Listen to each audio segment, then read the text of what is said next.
जय हिंद दोस्तों। 100 शब्द प्रति मिनट डिक्टेशन स्टार्ट। अमेरिका में आए दिन ऐसी खबरें आती रहती हैं कि किसी सिरफिरे ने अपनी बंदूक से कहीं स्कूल में तो कभी बाजार में अंधाधुंध गोलीबारी शुरू कर दी और उसमें नाहक ही लोग मारे गए।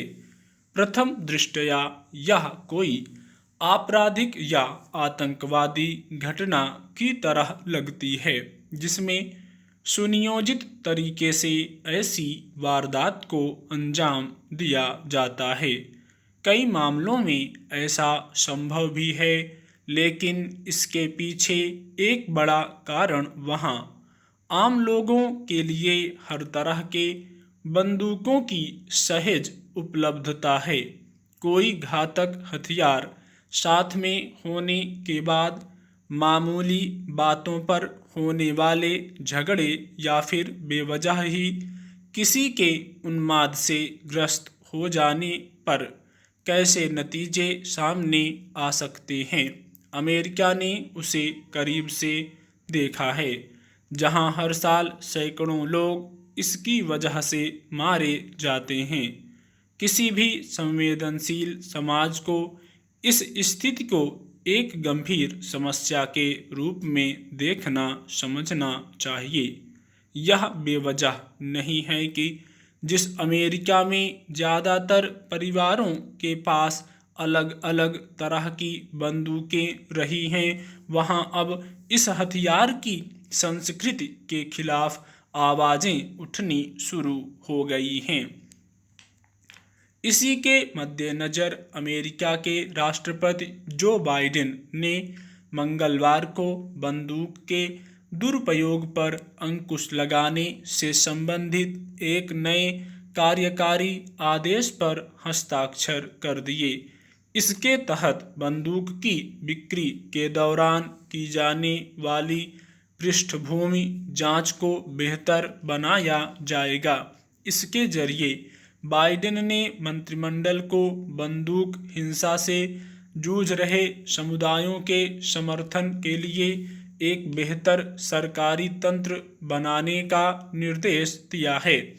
यह छिपा नहीं है कि बिना किसी वजह के की गई गोलीबारी में किसी प्रियजन को गंवाने वालों को किस तरह के मानसिक आघात और अन्य मुश्किलों से जूझना पड़ता है। अब नए आदेश के तहत शोक और आघात का सामना करने वाले लोगों को अधिक मानसिक स्वास्थ्य सहायता, पीड़ितों और लंबी पुलिस जांच प्रक्रिया के दौरान बंद होने वाले कारोबारों को वित्तीय मदद भी मुहैया कराने का प्रावधान किया गया है। लेकिन सबसे ज़्यादा ज़रूरत बंदूकों की निर्बाध बिक्री करने वाले और उसके खरीदारों पर अंकुश लगाने की थी। अब संघीय लाइसेंस प्राप्त बंदूक कारोबारियों के लिए नियम बनाने का निर्देश दिया गया है, जिसके तहत डीलरों की पृष्ठभूमि की जांच जरूरी होगी। दरअसल मामूली बातों पर आवेश में आकर बंदूक चला देने के पीछे हाथ में हथियार होने से जुड़ा मनोविज्ञान काम करता है। यूं भी हिंसा के स्वरूप में ज़्यादा विकृति और क्रूरता हथियारों की सुलभता पर निर्भर है। हत्या की ऐसी घटनाएं आमतौर पर इसलिए होती हैं कि गुस्से या अपनी कुंठाओं पर काबू नहीं रख पाने वाले किसी उन्मादी व्यक्ति के पास गुस्से में होने के वक्त बंदूक उपलब्ध थी।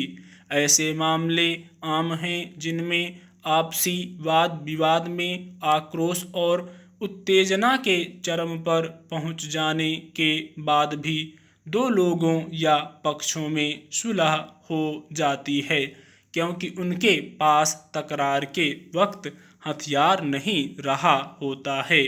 अब अमेरिका में हुई ताज़ा कवायद की अहमियत यह भी है कि लंबे समय से बंदूकों की सहज उपलब्धता का खामियाजा उठाने के बाद वहाँ के लोगों ने अपने स्तर पर भी इसके खिलाफ मोर्चा खोलना शुरू कर दिया है। स्टॉप।